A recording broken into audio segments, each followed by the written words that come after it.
കേരളം കാത്ത തീരുമാനം ആലയിലൊരുങ്ങുകയാണ്. ആരാണ് മുഖ്യമന്ത്രി കസേരയിൽ?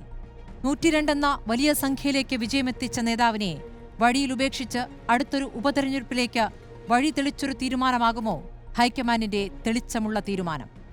കേരളം എന്ന സംസ്ഥാനത്തിന്റെ ഗ്രൗണ്ട് റിയാലിറ്റി തിരിച്ചറിയുന്നതിൽ ഹൈക്കമാൻഡ് പരാജയപ്പെടുകയാണോ? തെരഞ്ഞെടുപ്പിന്റെ വിജയശില്പിയെ വഴിയിലുപേക്ഷിച്ച് നീതി നിഷേധത്തിനൊരുങ്ങുകയാണോ ഹൈക്കമാൻഡ്? മുഷ്ടി ചുരുട്ടി തെരുവിലിറങ്ങിയവരിൽ കോൺഗ്രസ് അണികളും പിണറായി ഭരണത്തിന് മറുപടി നൽകിയവരും ലീഗ് പ്രവർത്തകരും ഭൂരിപക്ഷവും ന്യൂനപക്ഷവുമുണ്ട്. അവരെ ഒരുമിച്ച് വിളിക്കുന്ന പേരാണ് ജനം എന്ന്.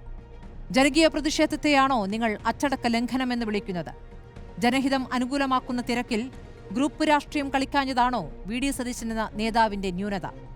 പ്രതിപക്ഷസ്വരമായി സർക്കാരിനെ ചോദ്യമുനയിൽ നിർത്തിയ നേതാവിനെ, വർഗീയ കോപനങ്ങൾക്കെതിരെ ഉറച്ച സ്വരത്തിൽ പ്രതികരിച്ച നേതാവിനെ നിരാകരിക്കുന്ന തീരുമാനമാണോ അങ്ങ് മുകളിൽ നിന്നും വരാനിരിക്കുന്നത്?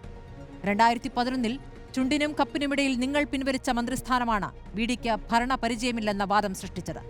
ഭരിക്കാനുള്ള സംഖ്യയിലേക്ക് എത്തിച്ച കേരളത്തിലെ അപാലവൃദ്ധം ജനങ്ങളും യുവാക്കളും പ്രതീക്ഷയോടെ കണ്ട നേതാവിനെ പിന്തള്ളിയാകുമോ തീരുമാനം? രാഹുൽ ഗാന്ധി കോൺഗ്രസ് മാഞ്ഞു പോകുന്നത് വോട്ടുകൊള്ളയിൽ മാത്രമല്ല കേട്ടോ. മധ്യപ്രദേശും രാജസ്ഥാനും കാവി പൊതിഞ്ഞത് എങ്ങനെയെന്ന് ആലോചിച്ചാൽ മതി. 63 എന്ന അക്കമേനിക്ക് പിന്നിൽ ലീഗ് എന്നൊരു ഘടകകക്ഷി കൂടെയുണ്ട് എന്നത് ഓർക്കുക. കേരളം കാത്തിരിക്കുകയാണ് നീതി നിറഞ്ഞ നിങ്ങളുടെ തീരുമാനത്തിനായി.